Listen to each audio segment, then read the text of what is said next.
All right, and welcome into the Betting Pros College Football Show. It's our Week 7 preview episode where we'll give you our official picks and predictions for the top 10 games on the slate.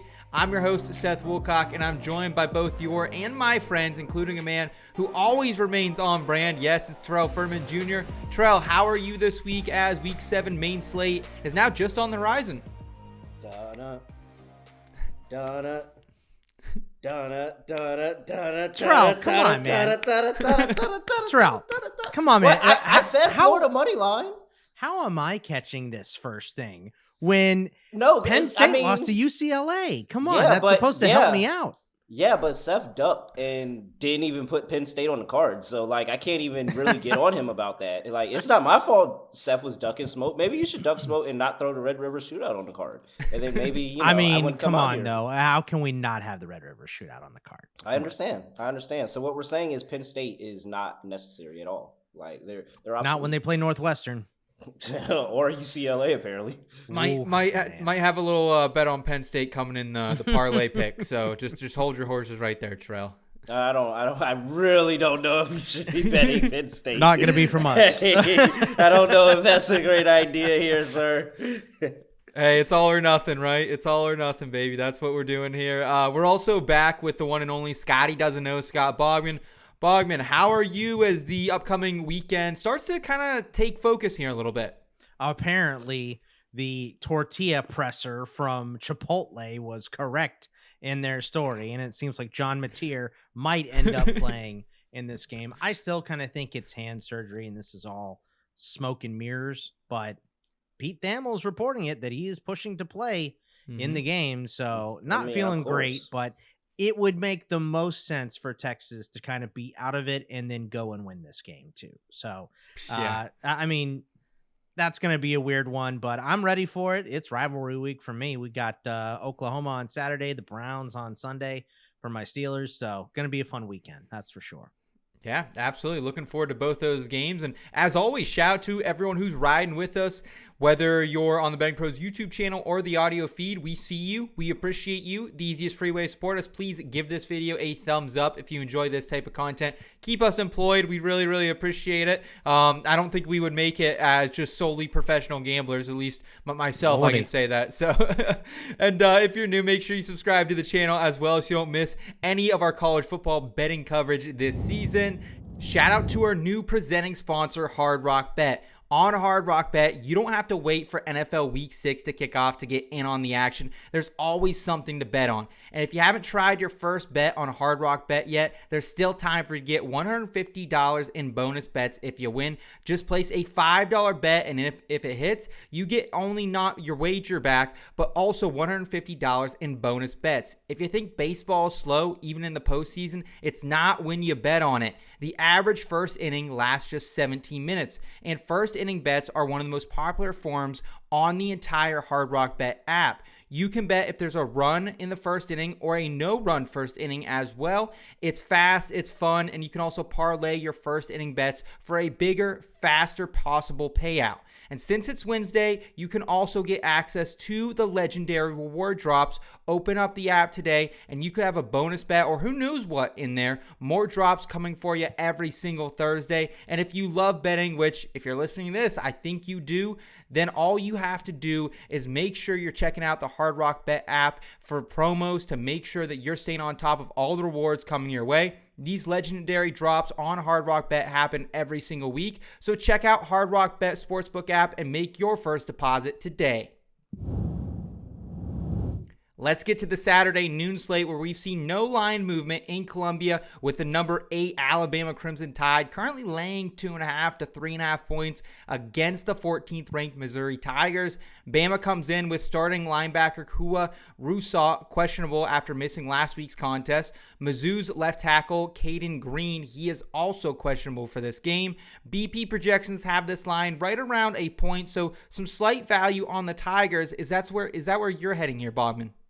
Yeah, I'm wishy-washy on this one. I'll say this is going to be a lean and not a bad. I'm still going to lean on the Tigers, but obviously Ty Simpson has been really good, super accurate. Jam Miller came back last week and he looked great, right? But I think Missouri's run game is the difference. Ahmad Hardy has been outstanding. He does get his first major test here against this Alabama defense, but I tell you, if Missouri wins and he has a good game, he's going to be on like the Heisman map here. He has had a great year so far, and I think Mizzou can stay in this game. The run game gashed Bama against FSU, and this run game is better.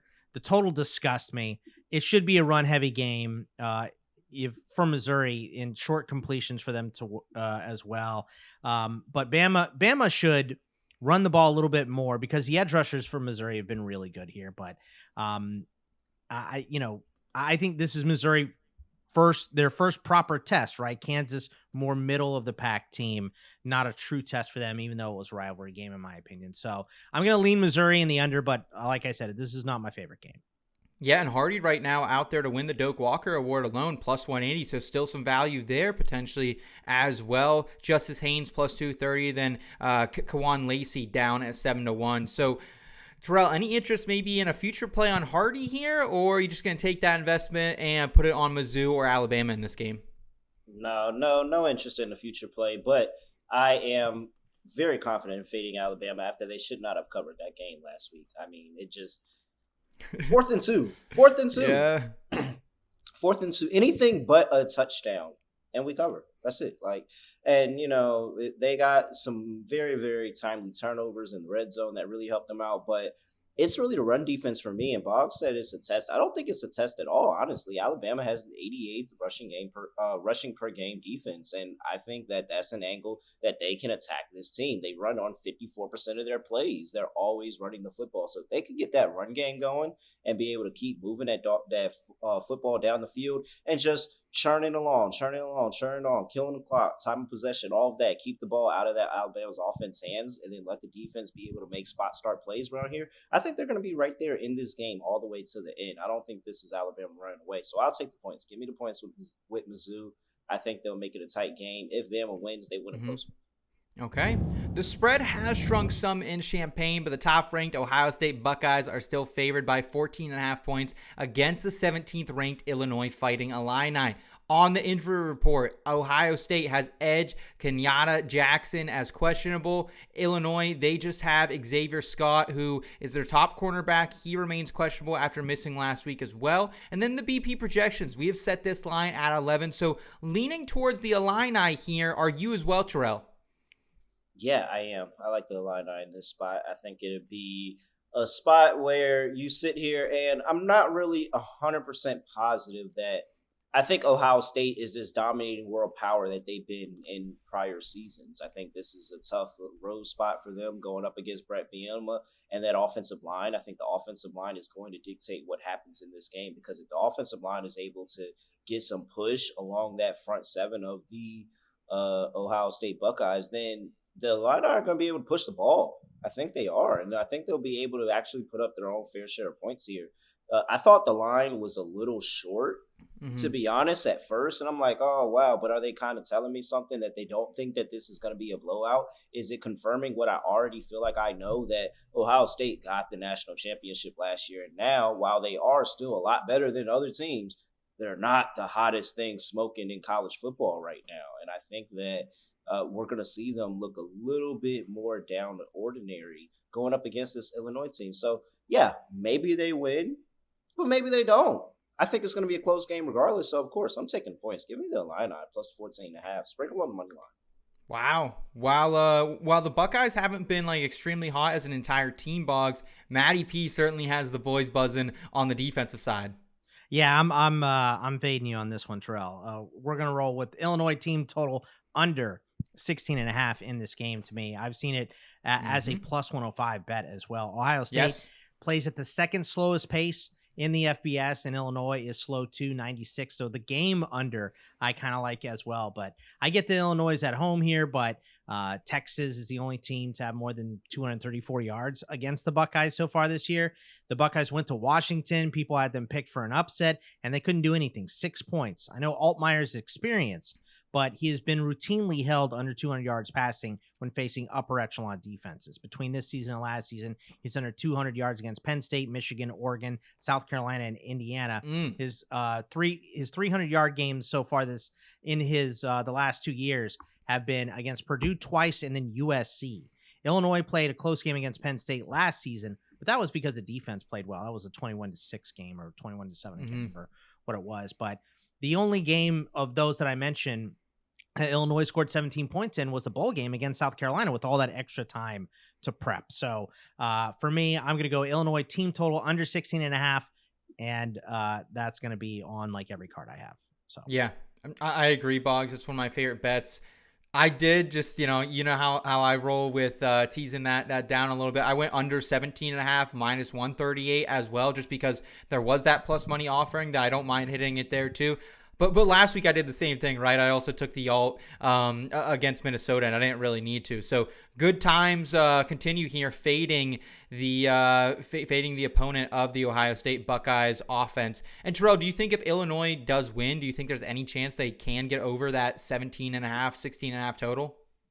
Yeah, I think that they'll be able to move the ball here. I think there'll be spots where you sit there, and it's really going to depend on the play of that offensive line if they can get the protection up front. But if they can get the protection up front, then yeah, I think they're going to be able to move the ball, put up some points, and just keep this respectable. I don't think that Ohio State's going to go out here and have some type of world-beating day. I think, honestly, your team total could come through because I could see this as somewhere as like a 28-17 type of game, 28-14 type of game. Like, I don't think that it's going to be a shootout between these two teams. So team total could come through, could get the Illini, depends on how that defense shakes up. But I think they're going to be locked in, ready to go with the Ohio State Buckeyes coming to Champaign.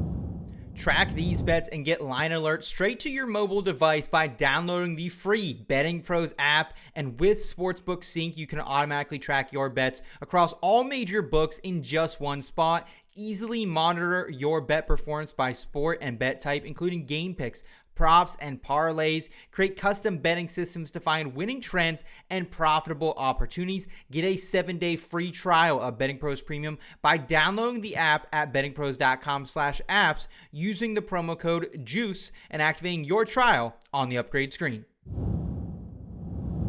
An absolute banger of a 3:30 slate gets underway at the Cotton Bowl, where the spread has shrunk to the number 6 Oklahoma Sooners, who are now catching 1 to 1.5 points against the unranked Texas Longhorns. That might be because, according to the Authority, Pete Thamel, OU quarterback John Mateer is pushing to play. For Texas, their starting cornerback Malik Muhammad and running back CJ Baxter both questionable after missing last week's contest. BP projections have this at a half-point line, so showing a little bit of a lean towards Oklahoma, still something they're saying maybe we don't get invested in. Bogman, if John Mateer is up, is this a money line Mateer spot if the triggerman is ready to go? I mean, I don't know how you can take Texas no matter what, honestly, in this game with the way that the Longhorns have looked. 1-4 against the spread. OU is 3-2 against the spread. They may have their quarterback back. I don't know how you can take Texas here. I'll say the history of this game and the history of Texas is, lose, and nothing matters as long as you beat Oklahoma. So you're going to get Texas' best effort here for sure. I think both teams, everybody wants to play, but honestly, I think just stick with the under, like we talked about on Monday, right? The total in this game right now is 43.5. BP, we have it closer to like 38 to 40, somewhere in that range. So Texas has no identity on offense right now. They just got smashed by Florida, and OU's defense is better than Florida's. And Florida has really good defense. We'll get to them in a little bit, but I just don't know how Texas is going to move the ball. And if there is no Mateer, which, this could all be smoke and mirrors. If there's no Mateer, Hawkins looked like garbage against Texas defense last year. Not the same defense, but still really good. So I don't know, man. I'm just going to stick with the under here. I don't really like the side. This is a weird close game, and we just have no real true update outside of Mateer is pushing to play. If Mateer plays, I'm fine with a bet on Oklahoma. But until we hear that, I'm just going to probably stick to the total here. Terrell, what about yourself? What is this? Is this week 7? Week 7? Yeah, week 7. Week 7 when Boggs is quit. Week 7. Texas has made Boggs quit on him. I've watched him. Oh, dude, week 7. I thought I had a little bit longer with Boggs before. Hey, look, beat Oklahoma and we'll talk. No, but see, and then there's the thing, and so that's why I feel like I kind of want to be on Texas here, because I know this, when Boggs quits on them, that's when they wake up and they do something. So you know what? It's not as fun. It's not fun when Boggs isn't wholeheartedly. I'm trying to be realistic, well. man. This is people. I mean, come on. Bet based on our suggestions. But Arch is back at home. That was a very hard road spot. Like the worst games that they lost, they had a very hard road spot. Now he's back at home, getting to play in a Cotton Bowl. rivalry I mean, game. it's still Texas. I think he's hurt. This is home. Cotton Bowl is home for Texas. Is it though? It's pretty split, but it's split right down the middle though every time. You don't think that it's not? They're not going to feel. I mean, they're technically the home team. Cotton Bowl. So yeah, like this is not a neutral site game. We're not going to. It's a neutral site game. It's a neutral site game. There's going to be their fair share of OU, but Texas is going to show out because they're upset. Wow, you got me defending Texas. It's crazy because I was fully here. I was ready to go OU. Blink twice, Terrell. Blink twice if you're okay. No, it's Boggs. It's Boggs okay. Why are you asking me? Boggs is the one that's over there not believing in Texas. Look, my favorite bet last week was to hold Florida, and they couldn't do anything against Florida's offense. We got the parlay home, garbage. Yeah, but I told you, chomp. Like they were. But that was that look, Dallas Wilson. Oklahoma doesn't have a surprise up their sleeve like Dallas Wilson from Florida, right? They don't have 2 weeks to prepare for this game like Florida did either. So, I just think this is going to be an ugly, low-scoring defensive game, and that's why I would say take the under and don't even worry about the side. That's, wow. Texas could easily win this game. Oklahoma could easily win this game. So just take the under. It's going to be gross and low-scoring to me. I'm changing my pick. I'm taking Texas. Let's go. All right. Boggs has quit on them. When Boggs quits on them, that's when Texas shows up. Like I think I've realized it. When Boggs quits on them, got exactly what I want. He wholeheartedly is quitting right now. Like, hey, listen, he's wholeheartedly quitting with them. Listen, it's not me quitting. I have to get you on Texas. Seth was on Texas last week, and look what happened. Yeah, man. And I'm telling you, first of all, it's all smoke and mirrors. Material's not playing. Like, of course he's going to want to say, "I want to play." What football player is not going to say, "I want to play" in the biggest rivalry game of our school? Like, right. Of course, Mateer wants to play. Of course. Tough, okay, but if he plays, do you think he's 100%? No. I mean, so if he plays, bet his rushing props if he plays. Bet his rushing props because the guy's gonna tuck it and run. That's what he's gonna do. Yeah, and then he tucks it and running. He might drop the football because it's just a little bit of like oh my gosh, I had a whole list of reasons why I liked OU, and Boggs just ruined it. This isn't fun anymore. Give me Texas. All right. We have 8.5-point tickets that have evaporated seemingly in Eugene. Now the best you can get the 7th-ranked Indiana Hoosiers is as a 7.5-point road dog against the 3rd-ranked Oregon Ducks. IU should be at full strength coming off the bye, including starting cornerback D'Angelo Pons, who was out against Iowa. He should be back for this one.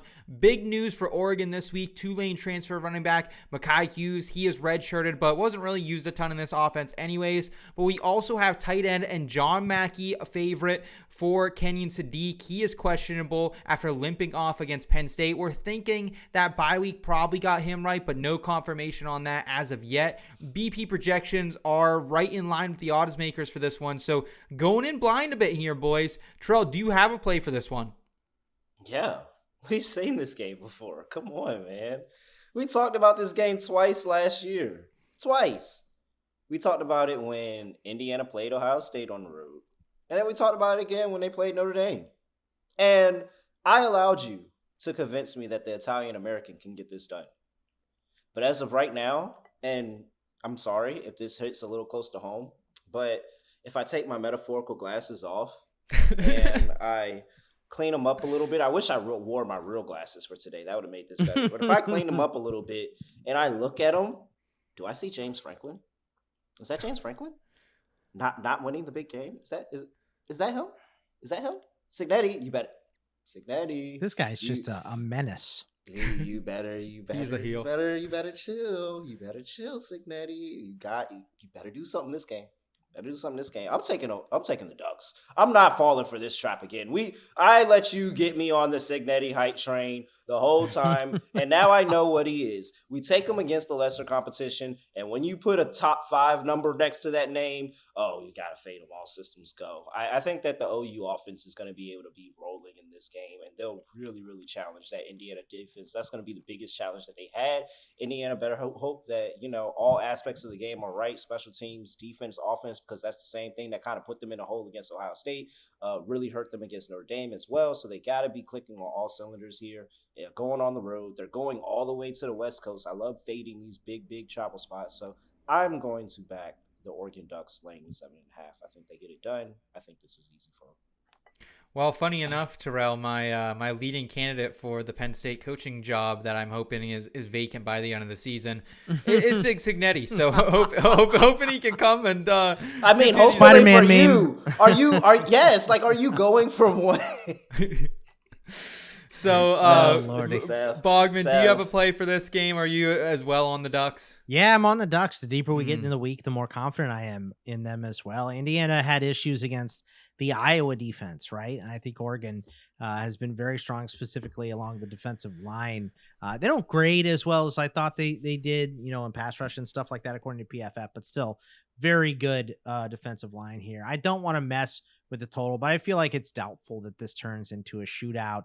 And I mean, let's not forget, the national champs went into Oregon and couldn't win last year. This is a difficult place to play. It is. It's all the way across the country. It's going to be rainy and gross as well.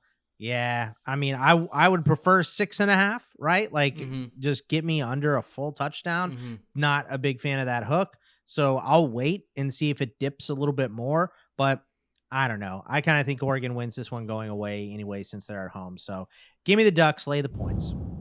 The spread hasn't moved a ton in College Station, but you can now grab the 5th-ranked Texas A&M Aggies as 7-point favorites against the Florida Gators. 4 injuries: Florida defensive tackle Caleb Banks and his backup Joseph Mbachtu. He is questionable. They're both questionable heading into this game. They're both out last week against Texas. RB2 Jacoby Jackson also questionable. A&M's Bryce Anderson, he is questionable, but running back Le'Veon Moss should be up for this one, having some type of stomach issues during last week's game, so I think that should be settled by then, I would hope. And BP projections, we are showing this as a 9-point game, so some value here on A&M if you can grab them at 7 flat. Is that where you're heading, Boggs?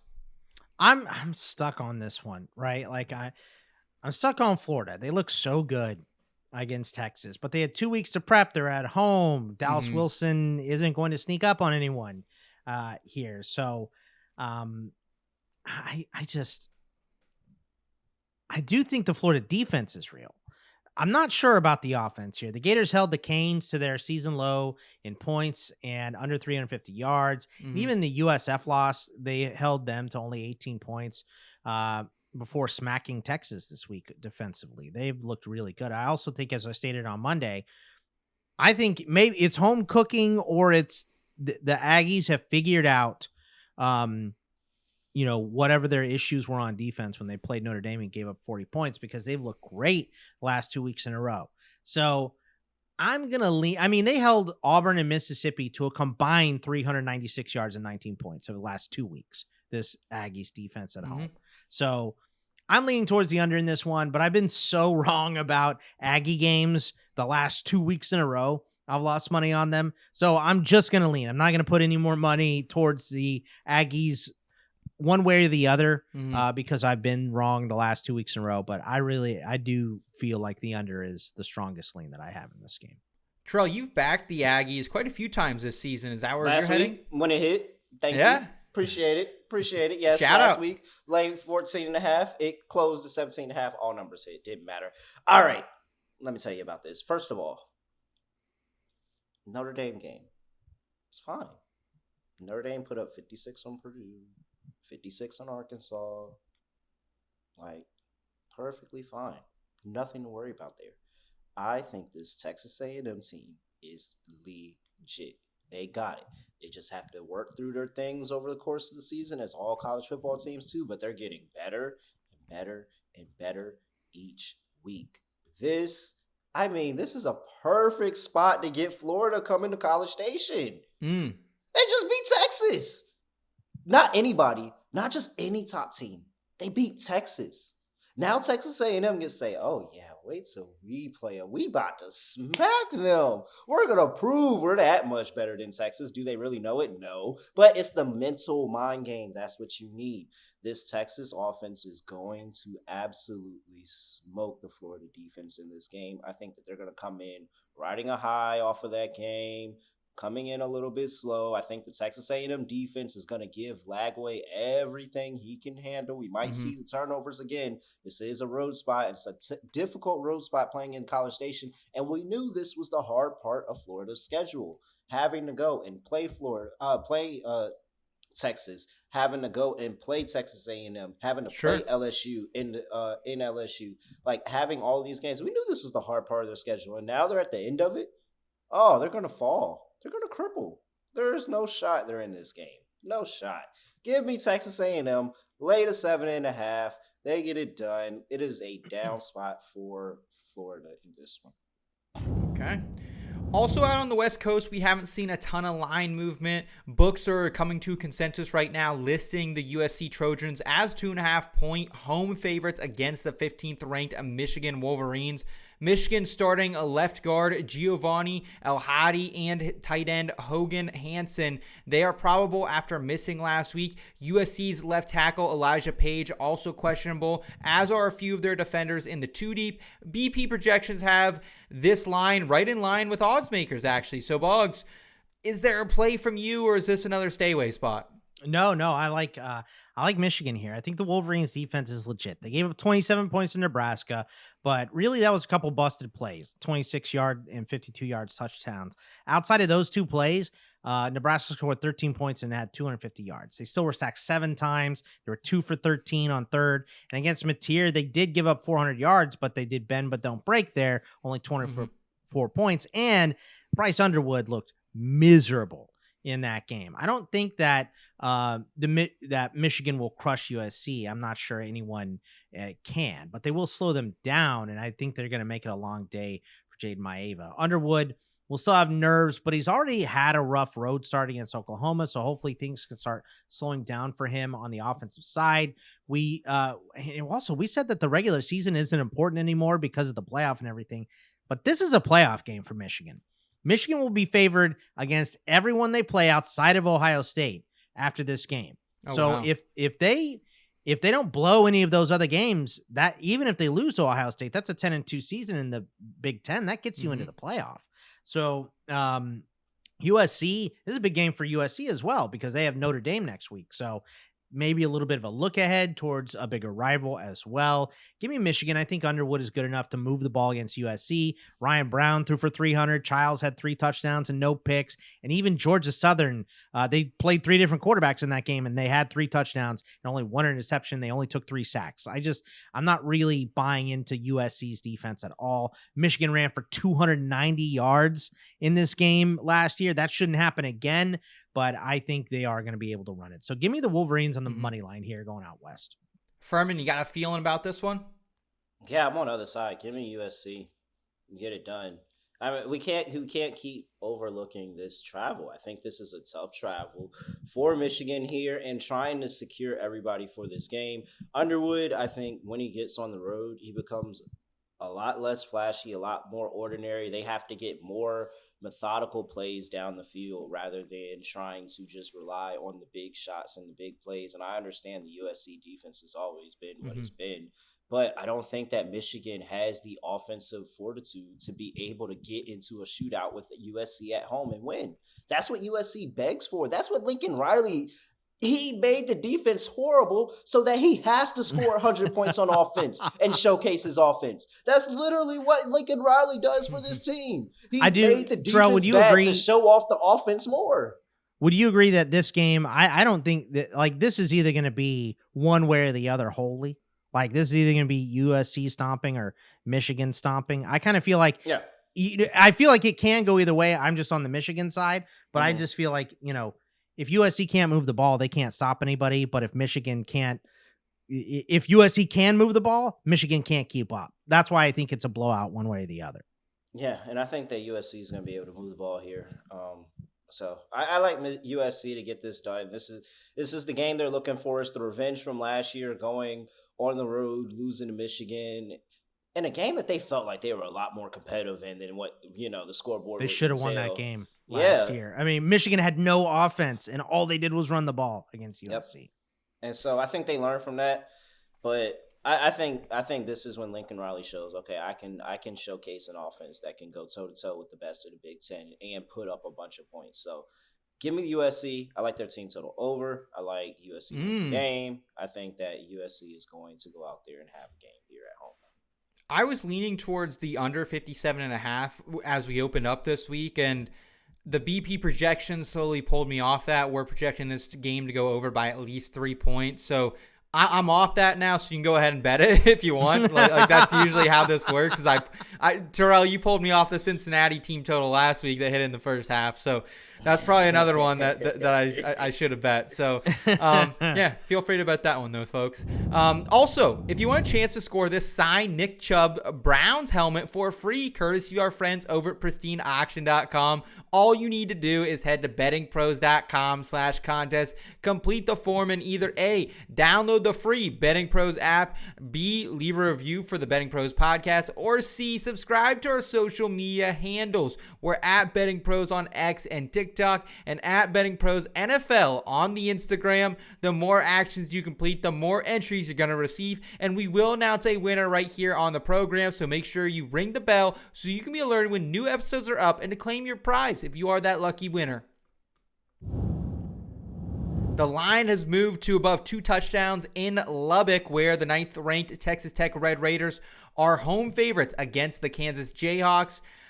It's been a really tough scene for Kansas on the injury front lately, folks. Starting tight end Deshaun Hanukkah, he is out for the season. They're starting running back Daniel Hinshaw Jr. and starting safety Mason Ellis questionable after missing last week's contest. Tech should once again be at full strength. BP projections have some value on the Jayhawks, though, setting this line at 11 points. So, Terrell, are you once again riding with Rock Chalk?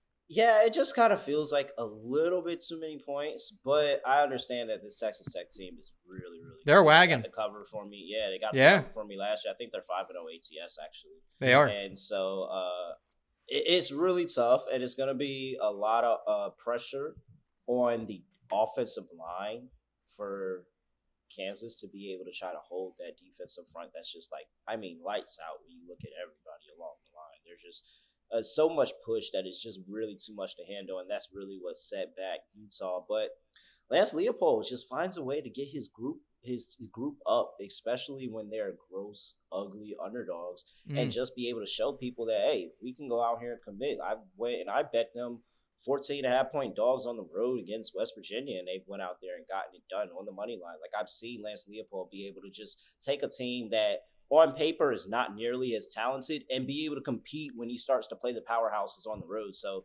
I think that we could see them make this game a little bit closer. Not a good feel about the money line sprinkle in this one, but I will take Kansas. Boggs? Yeah, I'm gonna stay on Tech here. Maybe I was a little overzealous with my love for them, but I think that like the edge rushers here might be the best tandem outside of Bain and Mesidor and Bailey and Height. Jacob Rodriguez is the highest graded linebacker by a big stretch in football this year. He's up too. He was banged up last week. He did end up playing, so he's good for this one as well. Yeah, he was great in that game too. The pass defense has been outstanding. They haven't really been tested though. I think that's the one question that we have for Tech is, have you been tested with a good passing game? And they really haven't. So maybe Kansas hits a couple of those big plays. My thing here with Tech is I don't think that the Kansas defense slows down their offense at all. That's my big issue. Yeah. So I think that Tech rolls on offense. I think they have a couple takeaways on defense as well. So I'm going to be on the Raiders here. So they're just, like you said, they're a wagon right now. They're smashing teams.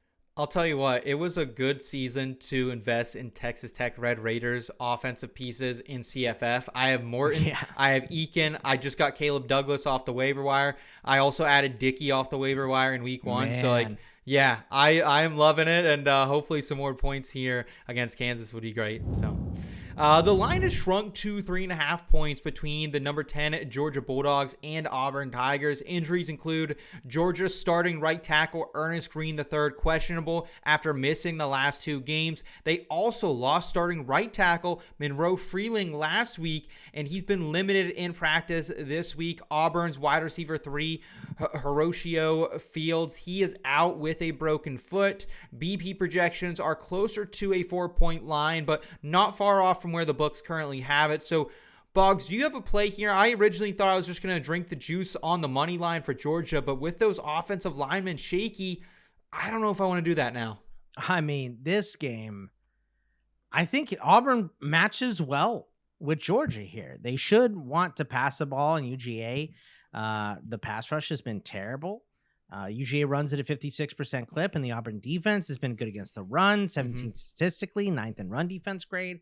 My problem is how terribly inconsistent Jackson Arnold has been and how very consistent Kirby Smart has been in his career against Auburn, 9-1 against Auburn since he came to Georgia. My lean is Georgia, but this is an inexperienced team going into Auburn, and weird stuff happens at O'Hare.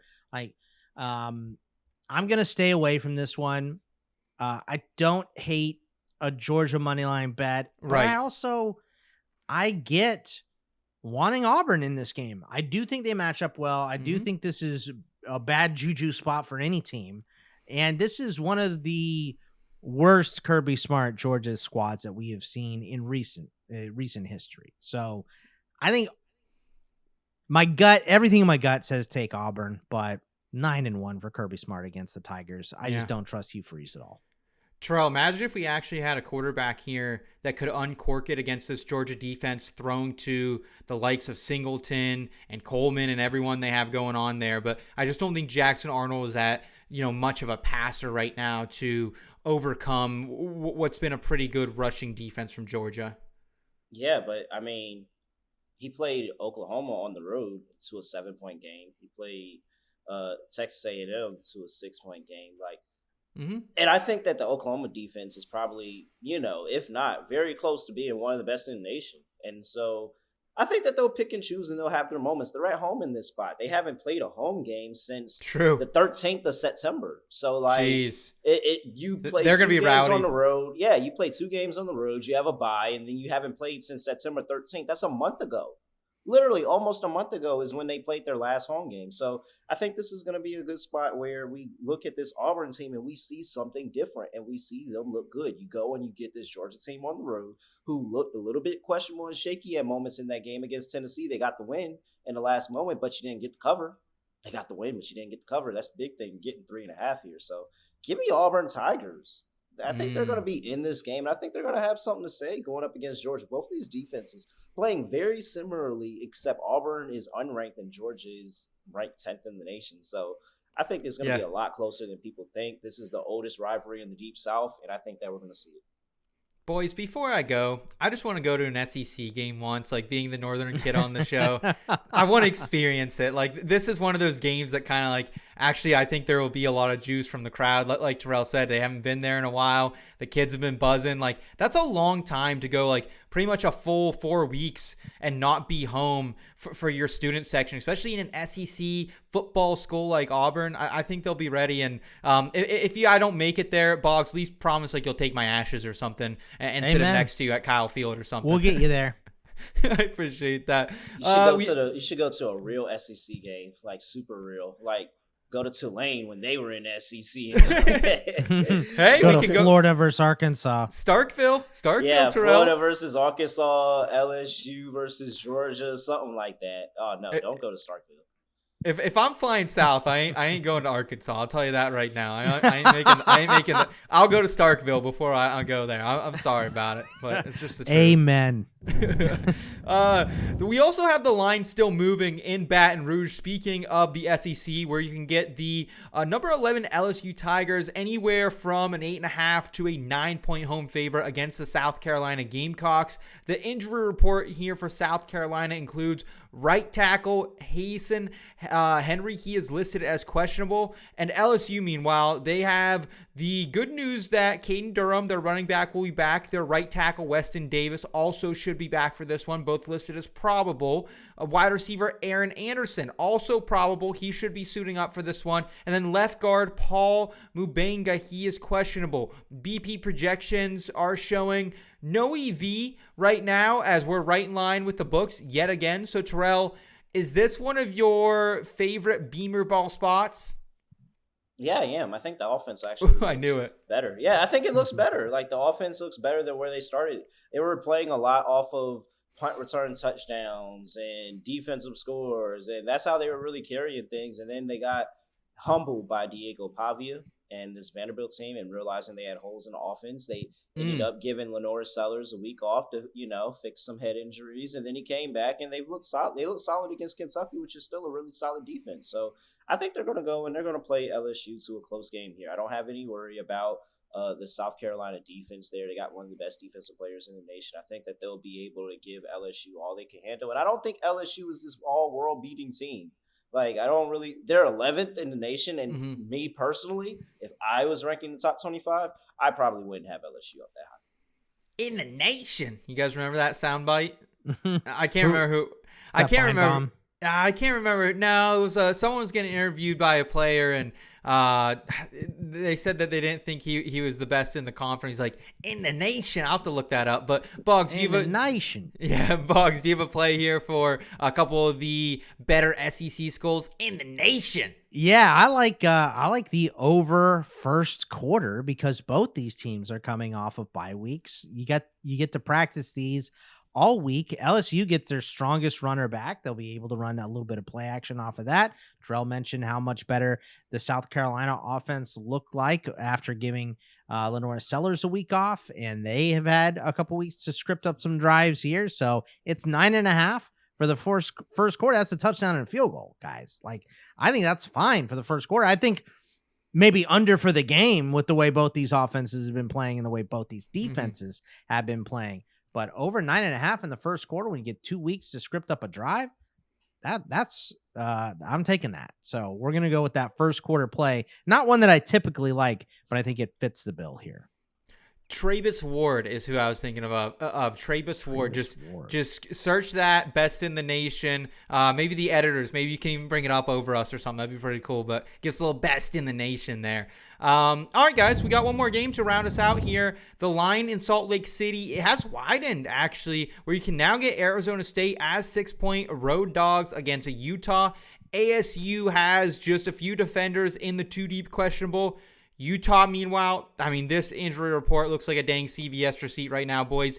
H-back Hunter Andrews, a guy who's actually streaming over there in the CFF streets for a couple weeks, he is out for the season. Their cornerback Rabbit Evans and wide receiver Dardarian Zipper out for the year. Defensive edge Paul Fitzgerald, he is out of this one. And then questionable, the two top left defensive tackles for Utah, their starting safety and two-way player Jackson Ben, who has been electric at times for Utah. BP projections like the Utes by 6, but Bogman, is that the case, you think, for you with how banged up they are right now? No, actually, I'm flipping on this game. I'm taking the Devils. I think the closer we get, the more I want them. We already saw Utah get smoked by the Red Raiders at home once. Now, look, Texas Tech is a very good team, but Utah's been incredibly middling on defense. And with ASU, I'm particularly concerned with the high rate Utah has been missing tackles. It's been exceptionally bad in the secondary for them. Like you said, a lot of banged up players on this defense as well. So if they start getting this run game into the second and third level, I think we're in for some big chunk gains for Arizona State in this one. So tackling has been bad for Utah. The offense isn't clicking on all cylinders quite yet. Give me the Devils in the points. I know this is a tough environment. It's a late game as well, but it's not a huge travel game for Arizona State. They just got to go north, and Arizona is pretty high elevation as well. Nothing near Utah, but I just remember Chase Field's second highest elevation in baseball behind the Rockies, of course. But I just and this is a trip that the Sun Devils have made before. So give me the Devils and take the points going on the road against a banged up Utah squad. See, I knew it. The other day we were talking about, Big 12 competitors that could maybe take down Texas Tech. You first said Utah, and then you said Arizona State. I knew you were sleeping on ASU. Welcome back to the club. Terrell, are you also in this Pink Pony Club that is rolling with our friends over there in Arizona State? At the Pink Pony Club, I'ma keep on rocking. Oh, is it dancing or rocking? You might be right. I think you're right. I don't know. I wouldn't know.